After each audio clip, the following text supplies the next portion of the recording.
And away we go. So good morning, good afternoon, good evening, everyone, wherever you happen to be in the world today. Welcome one and all to Coffee Talk. It is time once again for Coffee Talk Live, where we will be having some discussion about what is going on in the world today. We'll take a look at some clips from the news, share a little bit of dialogue with those of you who are able to join us for the live portion. And if you happen to be listening somewhere else and you wanted to join the live portion, you can find us Monday through Friday at 2 p.m. Eastern Standard Time on YouTube, on Coffee Talk and Prepper University. That is at Coffee Talk Live and at Prepper University. You can find me on X at Coffee Talk Chat. You can find me on Rumble, Coffee Talk 2, and fistfulofradio.com. There it is, podcasting out of Atlanta as we get ready to jump off here. Being joined today by Miss Kitty, sleeping in the chair behind me, keeping me company as always. And I will go ahead naturally and take a look at some of the people that have chimed in so far, just to say hello to everybody who wanted to say hi to me. I see Alabama Prepper is here talking about respect Trump and like it. We true Americans demand it. And I empathize because, as most of you are aware, when Biden won the last time around, and you can speculate how that happened on your own, but when Biden won, barring the incident at January 6th, the disorderly conduct and trespassing that took place on January 6th, for the whole 4 years, for the most part, people that are considered to be right were silent and were told to be so, reminded constantly by activists, by the media, and by politicians to suck it up because you lost. Trump wins, now we get this. Yeah. So it's your turn to suck it up. It's your turn. I see Jeff has joined us. Puck is here. He says, hands off our corruption. Indeed. Helter is here. Dragon. Guardian prepping. Tuck. Puck likes the cats, of course. Of course. Fluke Man. Brian is here. And Puck says fistful sounds violent. Yes, fistful of radio. Fistfulofradio.com. Fistfulofradio.com as we get ready to jump off. A lot has been going on. The thumbnail image is from the associated hands-off protest that took place in New York, and we will be getting there. New York, where Sesame Street is from, Bob McGrath does not approve. Bob McGrath does not approve. No protesting. But before we get to that, something about penguins. Something about penguins really quickly, because this is exactly what I said last week. Because it keeps coming up in the media. And I'm going to jump to Ireland. And we're going to read an article from the Irish Star. The Irish Star has an article about penguins in Australia, don't you know? It says, Trump and his US doubled down on a plan to impose penguin tariff on uninhabited islands. All right, I shouldn't do that. Somebody's going to get upset. I'm from Ireland and we don't speak like that, don't you know? That's the American Irish. Kind of like Ernest Borgnine and his Italian accent. If you ever heard Ernest Borgnine doing Italian, all he has to do is put A on the end of everything he says, and it's Italian. Hey, what are you think you were doing? David is here, David Creason. But Irish Star says the Trump administration doubled down on their tariff policy, or tariff, depending upon your pronunciation, zebra, potato, same difference, which was imposed against a group of uninhabited islands near Antarctica, claiming the reason behind the controversial decision was to close ridiculous loopholes, which is what I said it was when we talked about this last week. And the media was having a field day with this, saying that Trump didn't know what the hell he was doing. The U.S. Commerce Secretary defended the country's decision to impose tariffs on the Heard and McDonald Islands, which are populated only by penguins and seals. Howard Lutnick told the BBC's U.S. partner CBS the move would stop other countries from shipping through the islands to reach the U.S., and that is shipping on paper. They're not actually going to go there, but they could stamp it with those islands to get around having to pay a penalty. The decision to impose, tariffs on the remote island raised eyebrows around the world. Authorities in Australia reacted, with surprise last week when they found out about the tariffs on the island, which is 2,485 miles from Australia, or 4,000 kilometers as the seabird flies. Its trade minister, Don Farrell, told news outlet ABC that the imposition of tariffs was clearly a mistake, indicating it's a rushed process. But now it appears as though McFarrell was not privy to the reason behind the controversial decision. He knew exactly why it was being done. He can pretend if he wants to. When asked about the inclusion of the Australian territory on Trump's tariff list, Lutnick said, "If you leave anything off the list, the countries that try to basically arbitrage America go through those countries to us. The president knows that. He's tired of it, and he's going to fix it," which is exactly what he did. But I just wanted to run that over because, that's exactly what we talked about on Friday while everybody's panicking and making fun of Trump. Oh, he put tariffs on an island with penguins. He's dumb. No, he's not dumb. That's brilliant. And that's why he did it. And that's the reason I speculated he did it. And turns out that's exactly what it is. Monkey. Yeah, Puck said that they're just mad that he's 2 steps ahead of them. Monkey is here, and so is ARN. Says catching up, penguins' eggs remain clear after boiling the egg. Do they? Oh, no. Puck said, remember, these are the dopes that sanctioned Russia oil, but cheerfully bought the same oil via India at a much higher price. Yeah. Well, what do you want? What do you want? You know who you're dealing with. You know who you're dealing with. And that was alluded to. I hope nothing got wonky. Did you hear that? The little warning bell there. Do I look and sound clear? Everybody see and hear me okay? But now we had these national rallies, and the media wants us to believe that there were more than 1,200 events across the country. That doesn't seem accurate to me. It doesn't seem accurate to me at all that there were 1,200 events, unless they just staged minor things all over the place. But I know that in each capital city, something was set up, right? In each capital city, for sure. And in the cases of someplace like California, Los Angeles, and San Francisco, because they're both worthless, or the city government anyways. But these are planned events. They're not spontaneous, obviously. There hasn't been an honest to God spontaneous protest, I'm willing to bet, since at least the 80s. Brian says the protesters seem to be all scared, but of what? They make things up, and their word from mouth makes everything they say as to be the truth, but it's a lie. Time will tell all the truth. Let's hope so.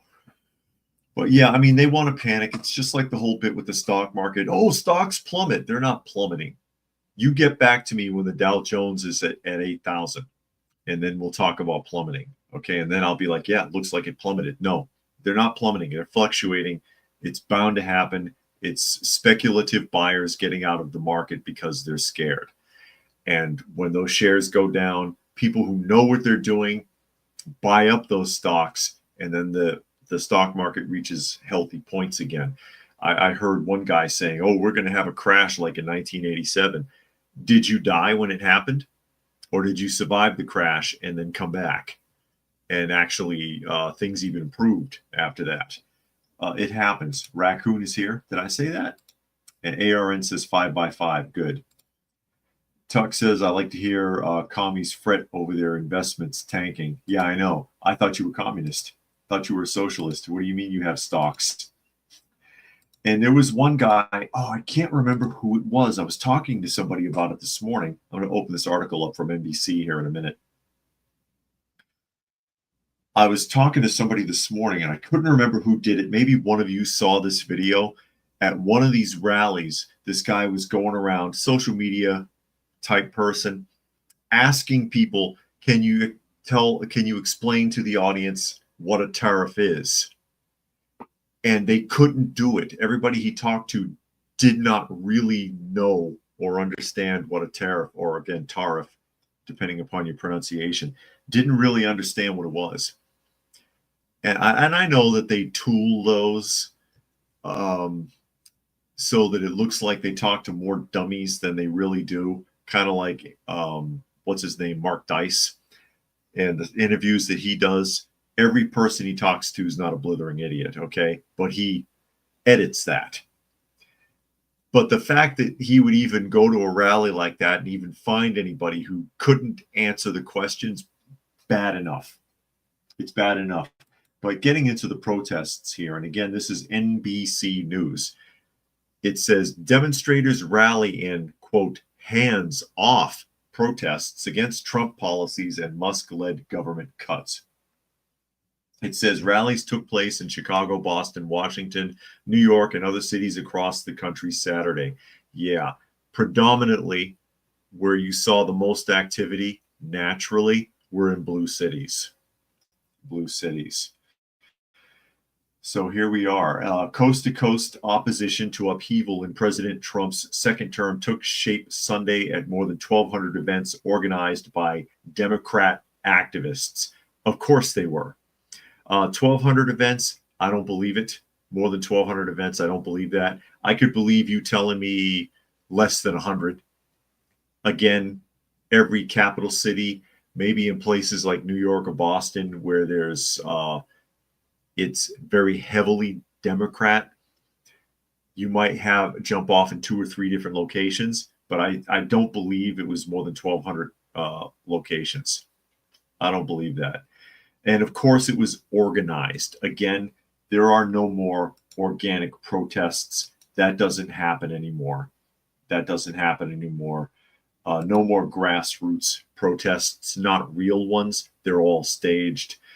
Many of them from the past, from when you wouldn't have expected it, like the 60s and 70s, were also staged.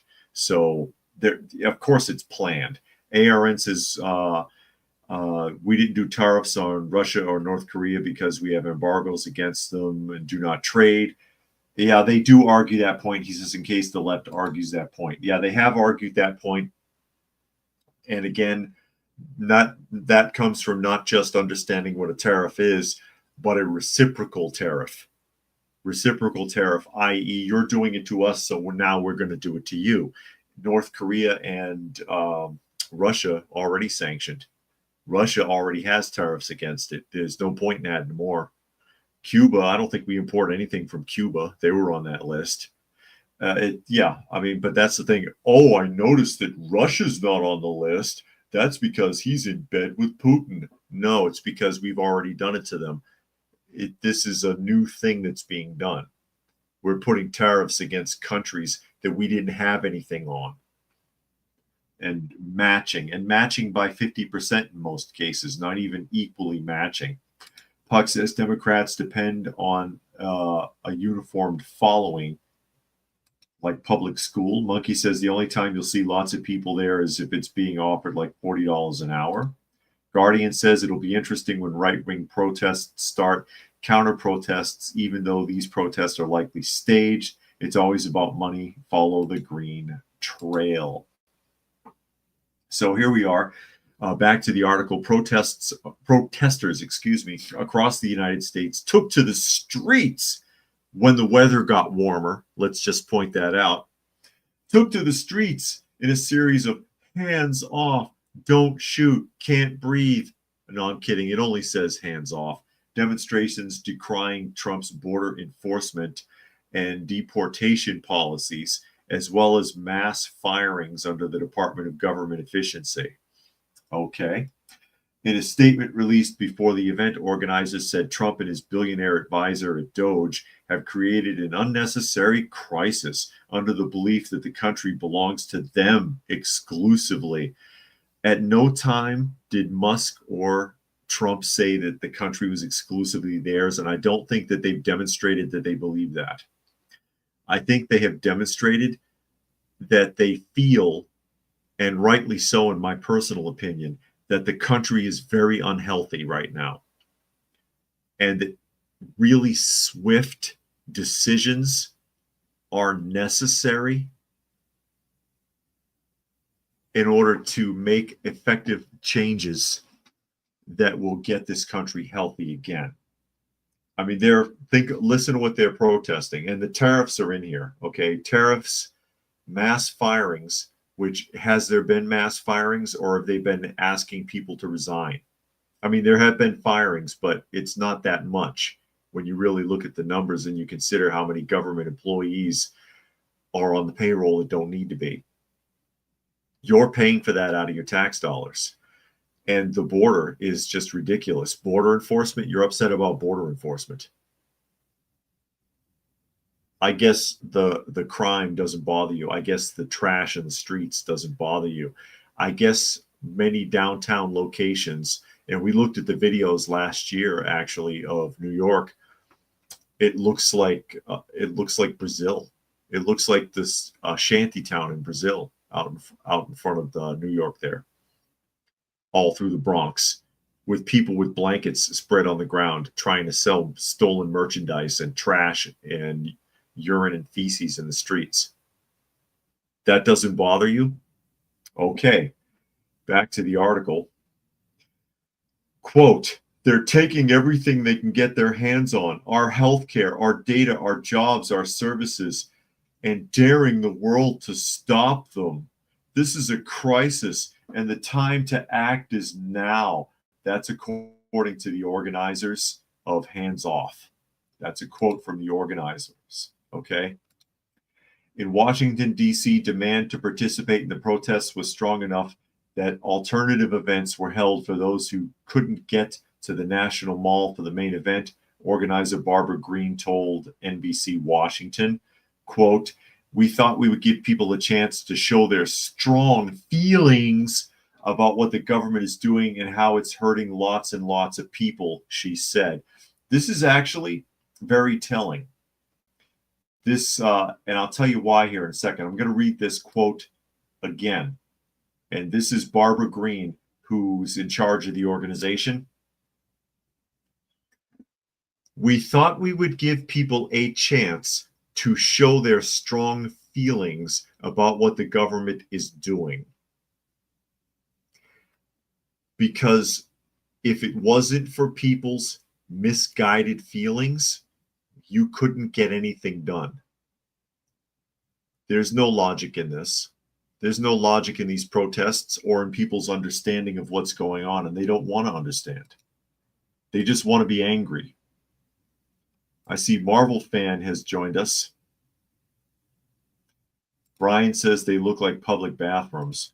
You know something? One of the biggest contaminators, look this up, of public waterways in third world countries is people defecating and urinating in public locations. Instead of using a proper technique or a proper receptacle, defecating and urinating out in the open or near waterways. That's actually one of the main contaminants in third world nations. Let's see here. ARN says 92% of cell phones were at 5 different rallies. Kamala, BLM, Antifa, pro-Hamas, pro-Palestine, Soros paid protesters. Tuck says they're useful idiots. I try to catch up a little bit here.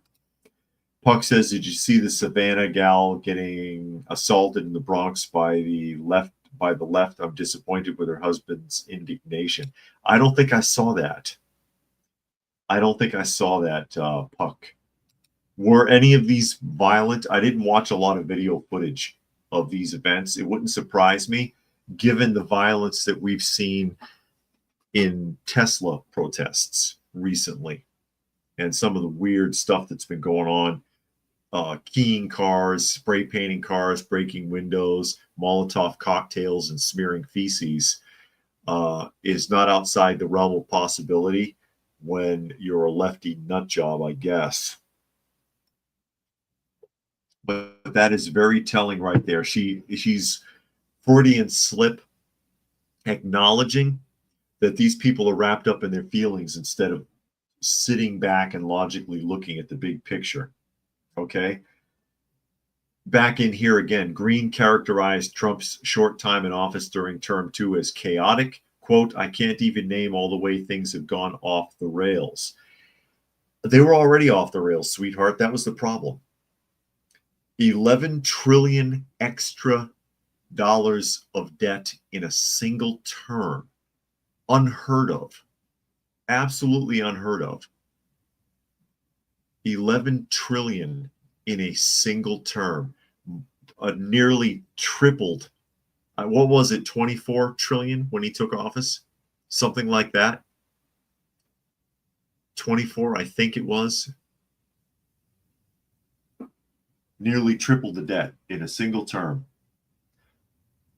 Flooded illegal aliens, allowed for special interest aliens to enter the country, 300,000 migrant children missing, or, they call them migrants. They're really not. A migrant has a contract.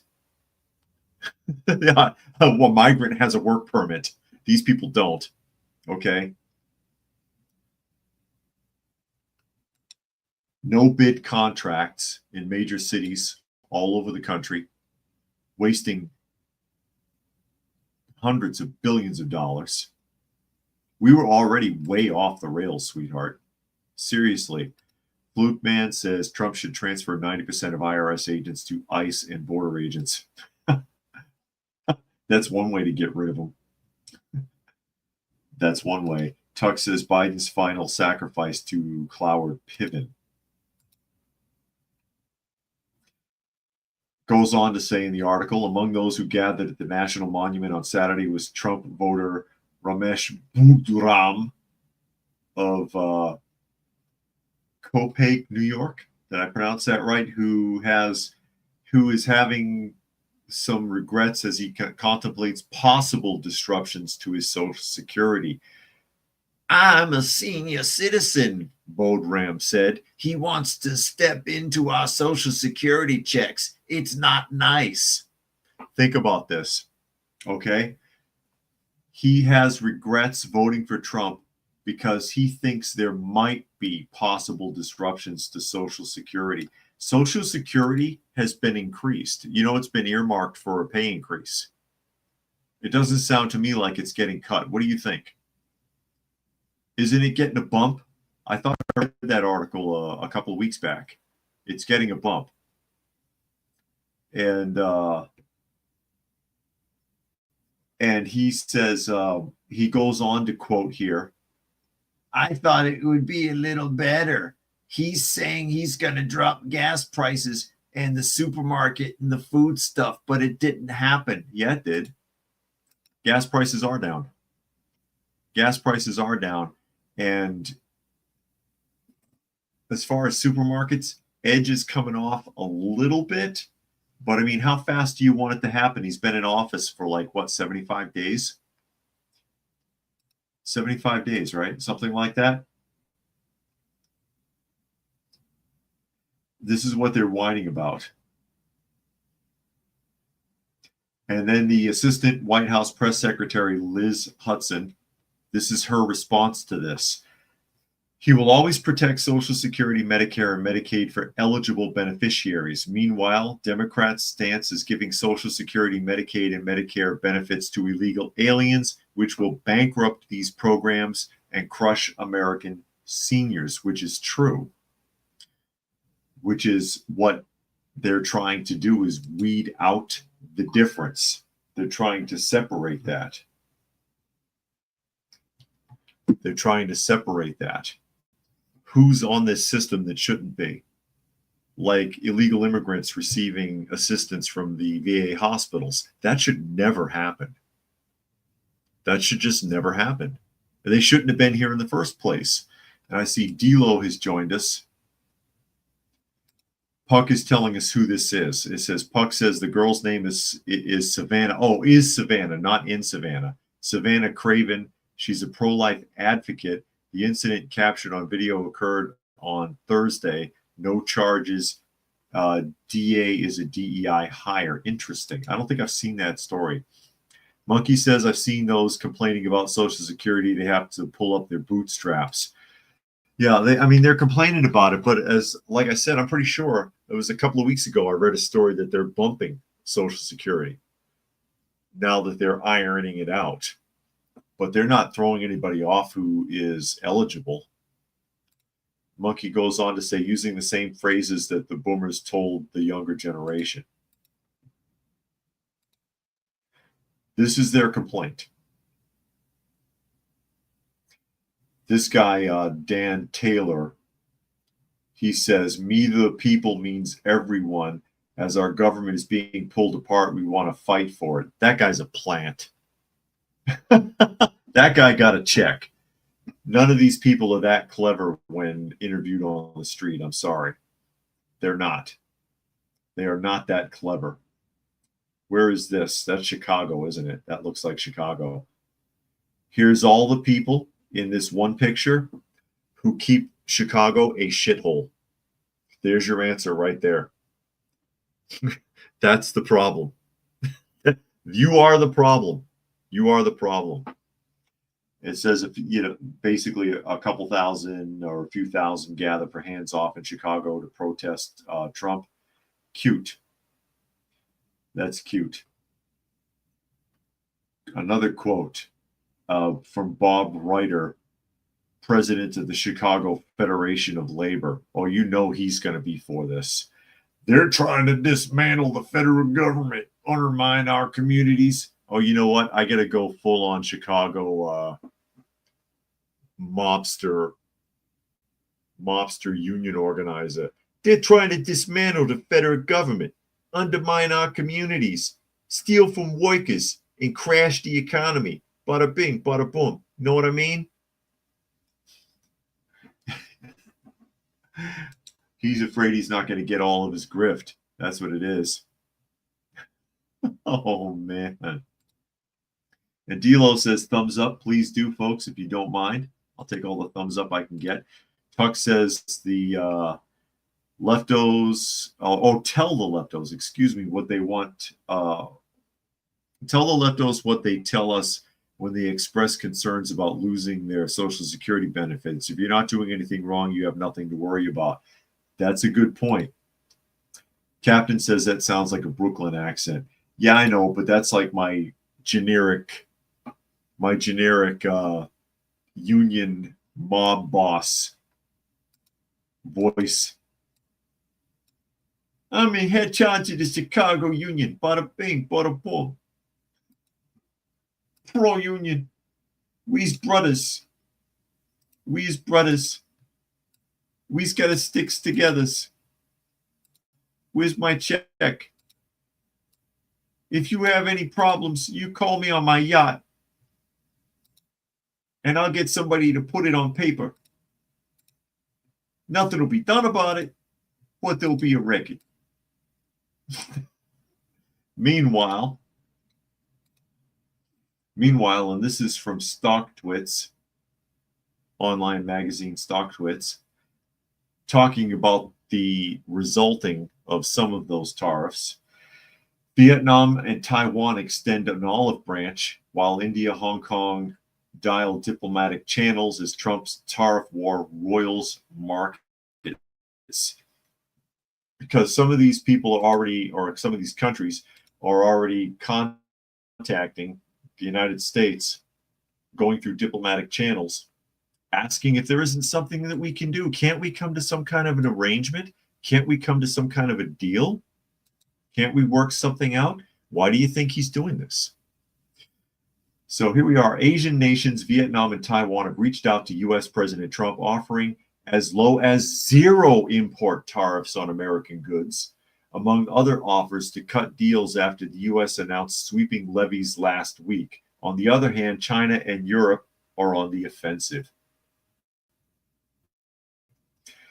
And, that's ultimately, honestly, that's not going to fly, because how much do we really import to these countries versus how much they import to us? I mean, they know they're on the ropes.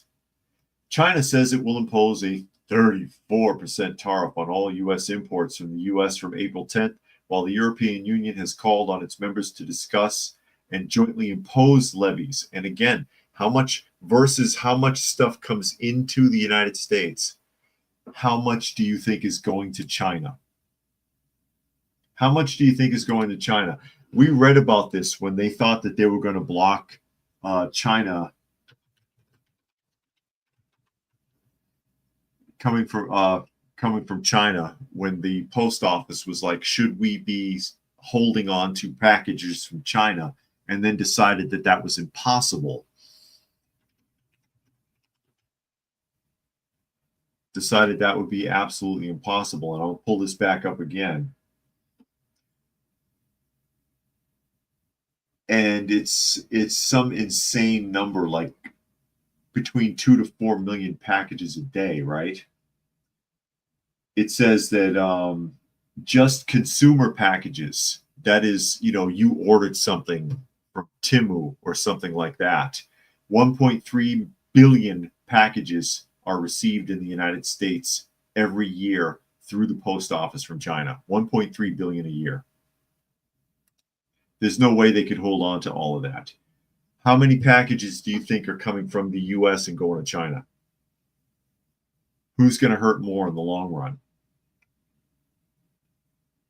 Who's going to hurt more? So here we go. Vietnam, a key contract manufacturer of clothes and shoes for American brands, has offered to remove all tariffs and asked for a 45-day rebate. The U.S. imposed the 46% levy on Vietnamese goods, set to go into effect on April 9th, keeping in mind that unless it was 10%, because some countries were only 10%. If it was 10%, he matched it. If it was more than 10%, he charged half. So for Vietnam to be charged 46% means that they were charging over 90% to the U.S. Trump said on Friday he had a very productive call with the country's leader Tu Lam, raising hopes for a deal. Similarly, Taiwanese President Lai Ching-te has said talks can start from zero tariffs, and industries such as electronics, petrochemicals, and natural gas will seek to boost investment in the U.S.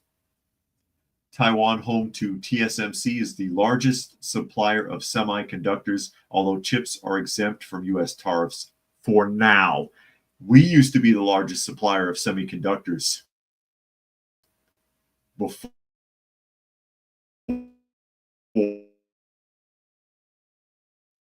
Bill Clinton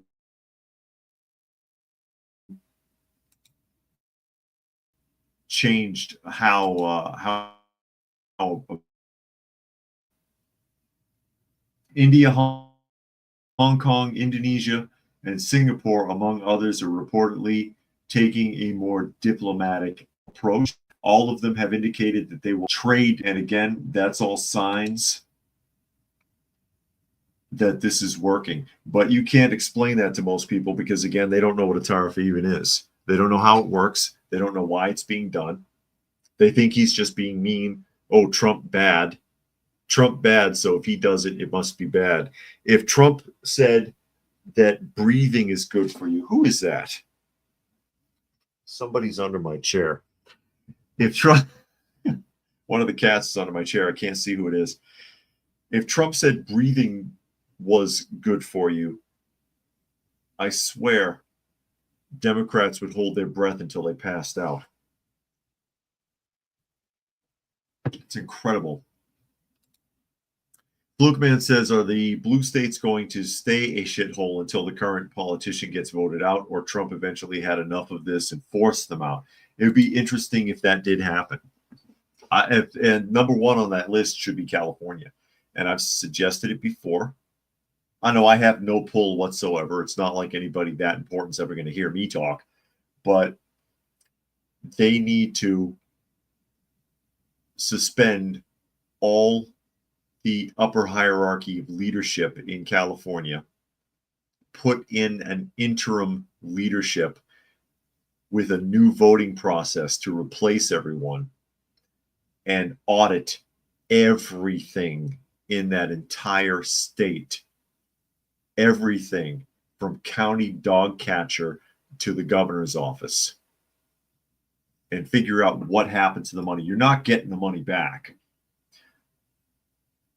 You're not getting the money back. The hundreds of billions of dollars that have gone missing from various programs with no paper trail, you're not getting it back. Okay? That's just not going to happen. But at least you can get on a level playing field and start from scratch. Start from scratch. Tuck says so many people are still in denial about how badly the Clintons damaged the economy. Yeah, they really did. Between letting banks become fully national and giving favored nation statuses and things like that, and to the trade deals that they opened up internationally, it destroyed the economy in this country. And it has been slowly but surely falling apart since.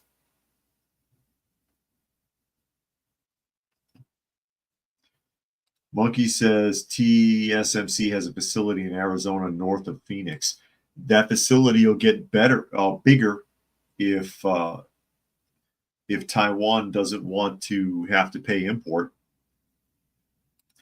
Tuck says blue areas are going to continue to be shitholes. My country just passed up an opportunity to get a decent sheriff, or county rather, keeping the current crooked one because he's a Democrat. Yeah, if you're voting for somebody based on their party affiliation rather than merit, you're going to be screwed. Because I don't think you should vote Democrat or Republican based on their party. If they're a Republican, it's not a guarantee they're going to be great. And certainly not for Democrats. They seem to be a lot more crooks in that area. Marvel Fan says, a few of my friends I've known for years are now moving from California to Florida, even though they are giant lefties. Even they are fed up. The bad part about that, Marvel Fan, is they will take some of their bad habits with them. And he goes on to say one friend couldn't get a driveway done after 2 years of inspections and permits, and another one couldn't get a shed built. I said he should have just done it without asking. And you know, I'll tell you a story real quick. I'll tell you a story really quick, and this comes from Illinois. And it was a neighbor, and it was a conversation between a neighbor and my wife. Okay, I wish she was here today. She's actually out of town for her job today. If she was here today, she could tell this story because she tells it better.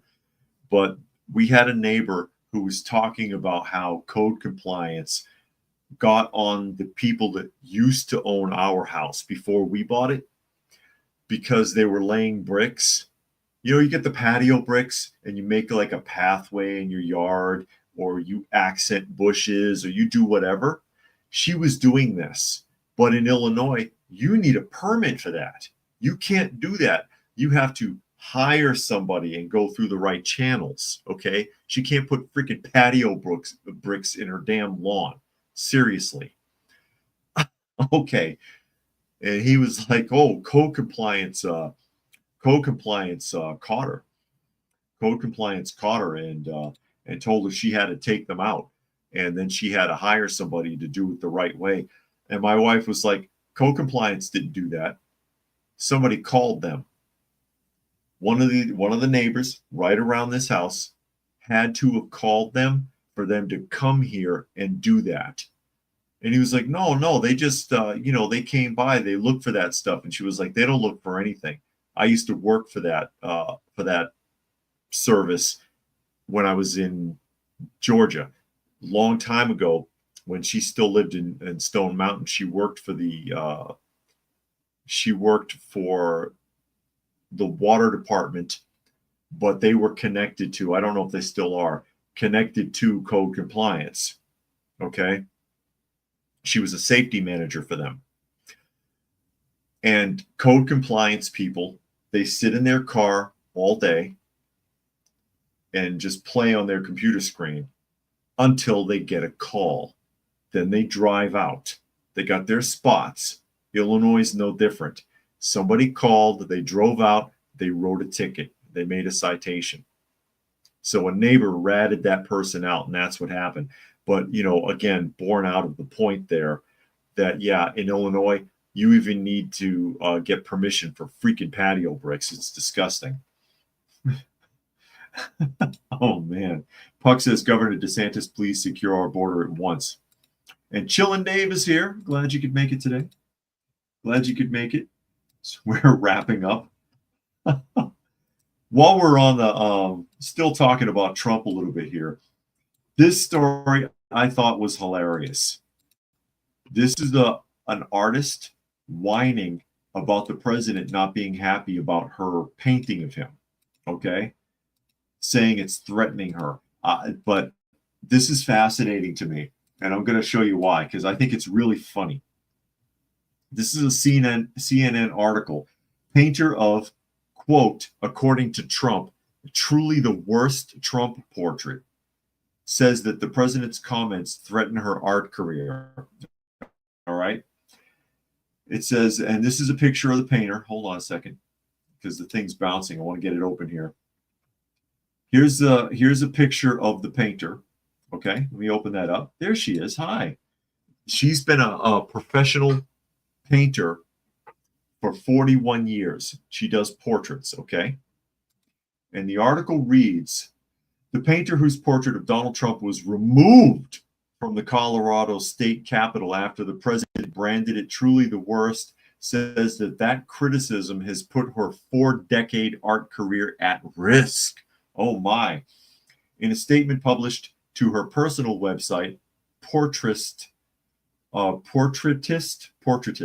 Sarah Boardman said Trump's allegation that she purposefully distorted his image was directly and negatively impacting my business, which is now in danger of not recovering. All right. And they have a picture here. This is what I think is fascinating about these articles. I looked at a few of them before I picked one. There is where his picture was, and you see the other presidents there. On the bottom left, that's Obama. Above him is Clinton. On the upper right there is Bush Jr. And then there was Trump's portrait, and it's gone. And you can actually even see the placard in the lower right-hand corner. It says Donald Trump. The portrait has been removed, okay? Now, looking back at her portrait, you can see the painting that she's currently working on hanging in the background and the type of work that she does, okay?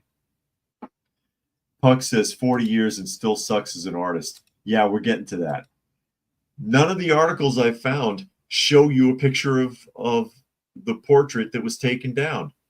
But fear not, ladies and gentlemen, I have found it. I have found it, and I'm going to share that picture with you. And I will tell you, first of all, the reason Trump even said anything about it, he didn't know anything about this portrait. He was getting comments from other people. He was getting comments from other people about how they had been to Colorado and the state capitol, and they had seen his portrait, and it looks awful. And so he wanted to see it. And then when he did see it, he said, yeah, that is pretty bad. That's the worst a professional portrait of myself I've ever seen. And then because the Colorado Capitol was embarrassed,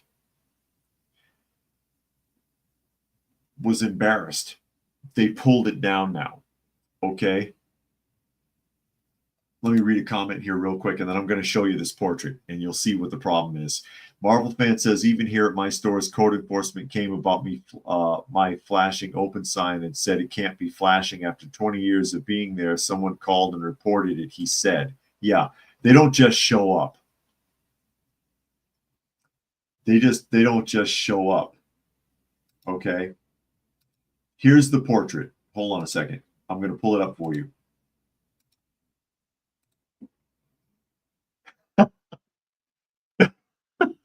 It looks like a caricature. I know you can't all see it. It makes me think of like 50s and 60s Russian propaganda art.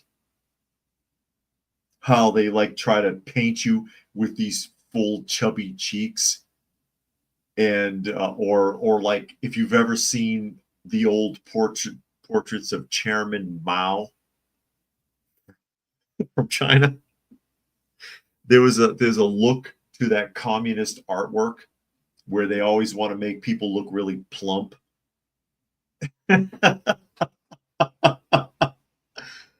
And her other artwork doesn't look like this, and you have to wonder if she didn't do it on purpose.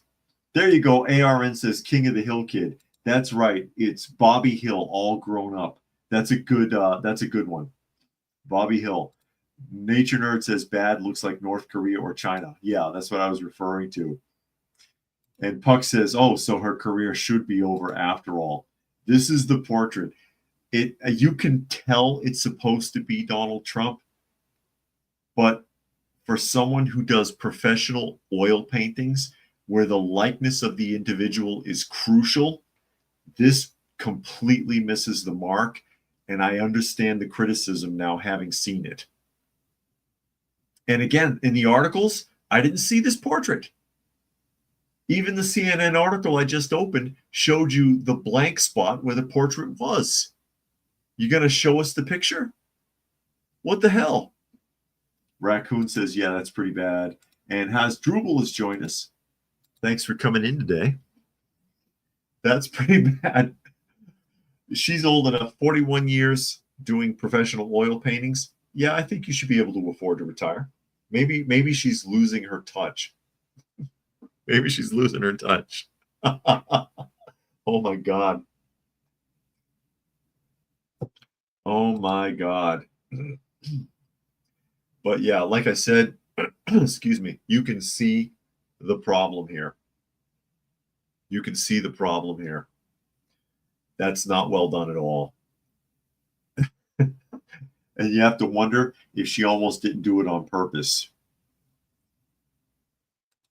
Almost did it on purpose. Brian says the painting gave him diarrhea. You know what that makes me think of?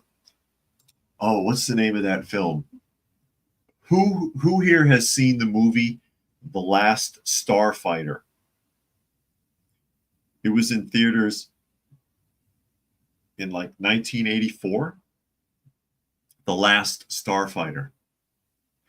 There's a scene in the film where there's a younger and an older brother. They live in a trailer park, right? And Tuck says he saw it.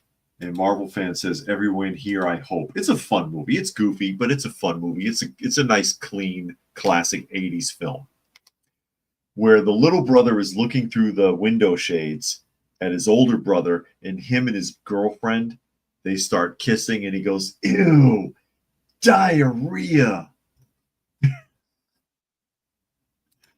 Oh, my. Diarrhea. Yeah, this is not a Picasso painting. Who said that? Chris said that. Maybe influenced by Picasso. I don't know. That looks like when you're learning to paint, not when you've been doing it for 41 years professionally. Okay? Something is wrong there. Something is wrong with that.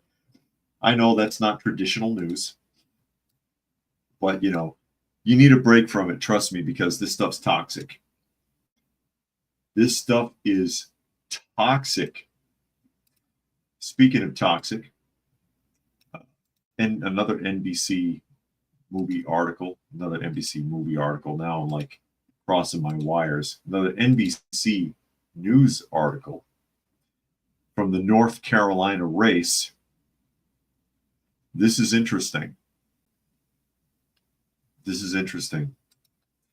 New court decision in a disrupted North Carolina race means that 65,000 votes are a step closer to being thrown out. A 3-judge panel of the North Carolina Court of Appeals ruled on Friday that more than 65,000 votes cast in the contested race for the state Supreme Court in 2024 must be recounted and verified.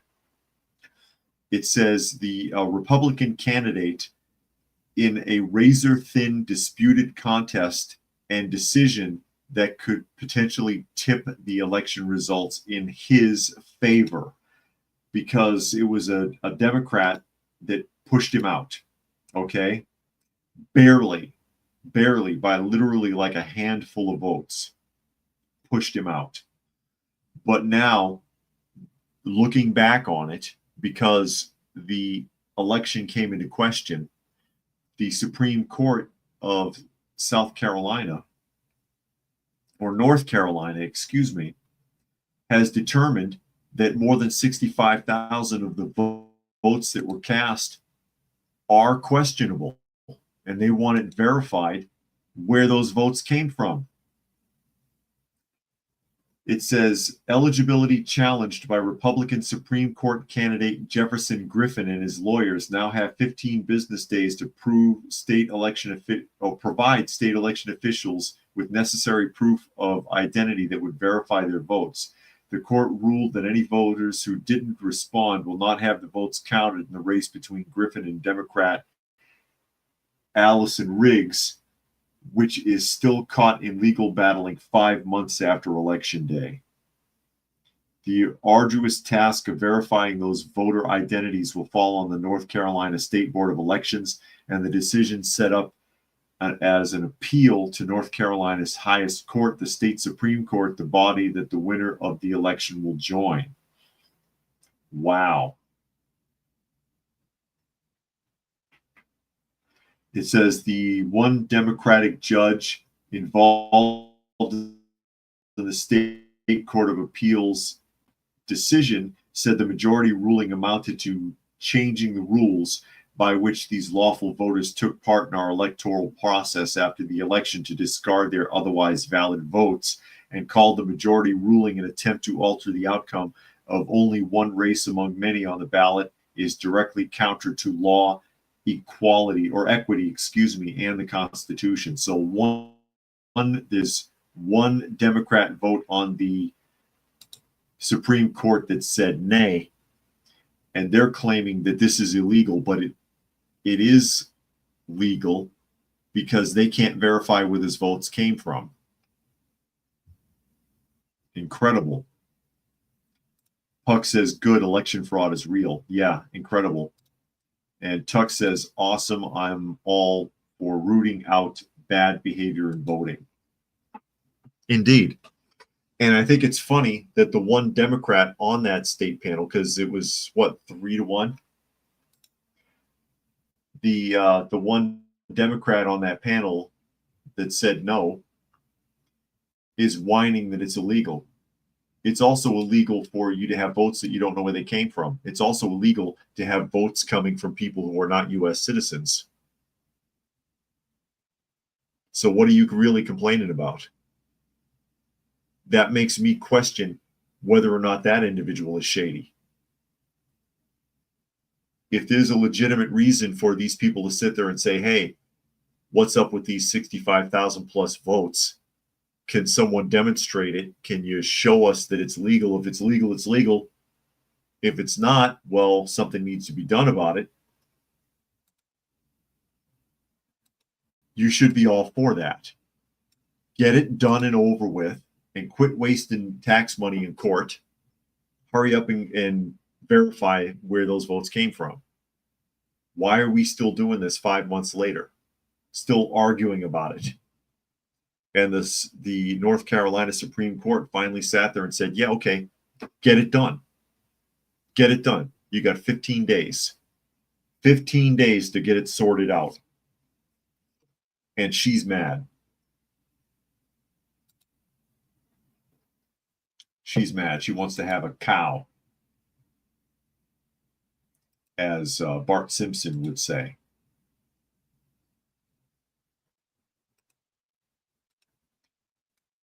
Here's your bizarre moment right here. I just don't understand people's thinking in a lot of matters. You may have heard this story. This is actually a People magazine article that I'm going to try to pull up here. If it works, it's acting funny. People magazine article. You may have heard this. I just tried to pause. There's a video clip. I'm trying to pause it. Is it up? People magazine. Family of Texas teenager accused of killing track rival has raised more than $80,000 for his legal defense. Have you heard this story? The family of 17-year-old Carmelo Anthony has raised more than $85,000 in donations after he was charged with murder. Okay. Family of 17-year-old Carmelo Anthony has raised more than $85,000 in donations. Anthony was charged with murder following the stabbing death of 17-year-old Austin Metcalf at a track meet in Frisco, Texas, April 2nd. An attorney for Anthony has claimed the stabbing was done in self-defense. That's not how it was described by the people who witnessed it. The family of the Texas teenager accused of fatally stabbing a fellow high school track star has started a legal defense fund on his behalf.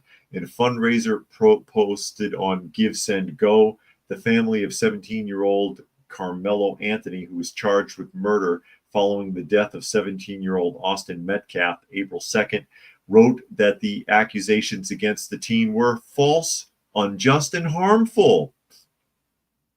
Quote, "This is the official support fund for Carmelo and his family during this challenging and difficult time.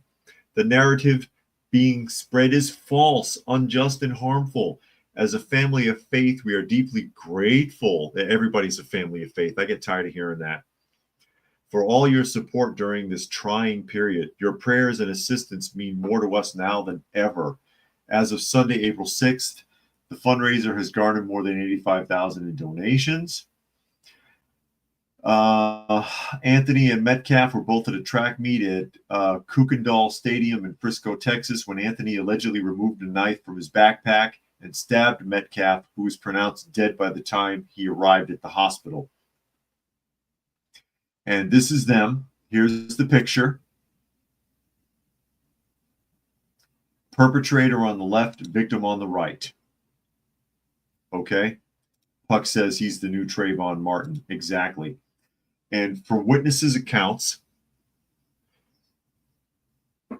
basically, he just came up behind him at the track meet and just stabbed the kid while he was sitting there. And he lunged forward, landed in his brother's arms, who held him until he died. The victim was unarmed, didn't do anything according to witnesses, from what I've seen.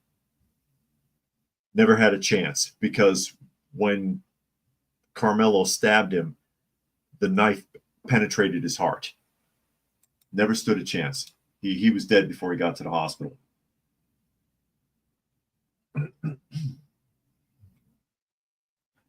But people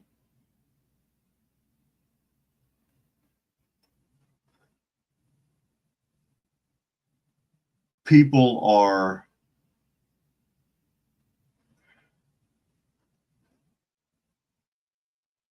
donating to this kid as if he's a victim. There's his mugshot. They're donating to this kid as if he's the victim. Over $85,000 so far. As of the 6th, as of yesterday. And I'm like, where are people's minds? Where are people's minds? And he already is in trouble because they've got him on the police body camera. Okay.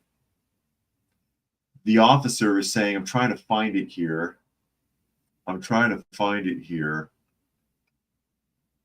The arresting officer said into his radio, I've got the alleged suspect. And Carmelo is quoted as saying on camera, I'm not alleged, I did it.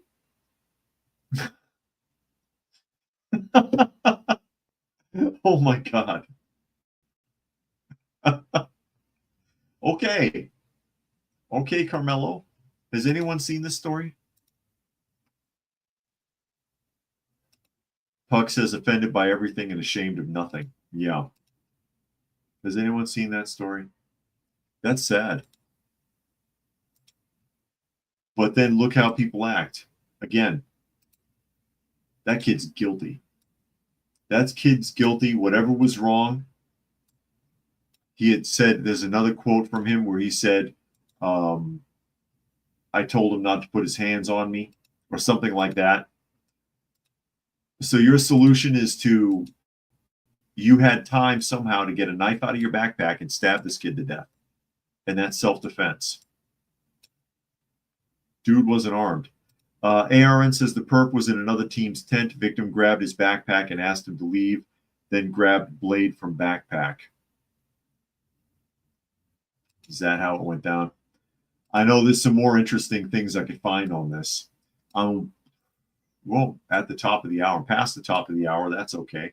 I went ahead and opened up the debt clock to see where we are at, as I like to keep track of the projected Doge, which is currently at $290 billion. It'll hit 291 by the end of the day, it looks like. Future tariff revenue currently at 658 billion and change in earnings projection. Good news, good news. Good news, everyone. It's a suppository. Anyways, with that, we are at the top of the hour. We are past the top of the hour. So I'll go ahead and start signing off. New video up on Prepper University today. New video up on Prepper University today. If anybody wanted to check that out, I could use all the help I can get. You know, ScrewTube beats the hell out of Coffee Talk and Prepper University. So again, you are listening to and or watching Coffee Talk. You can find the live portion Monday through Friday at 2 p.m. Eastern Standard Time on YouTube and Prepper University. You can find me on X at Coffee Talk Chat. You can find me on fistfulofradio.com, podcasting out of Atlanta. So thank you, everybody, for joining us here today. As always, hope you got something out of the conversation, and we will catch you again tomorrow.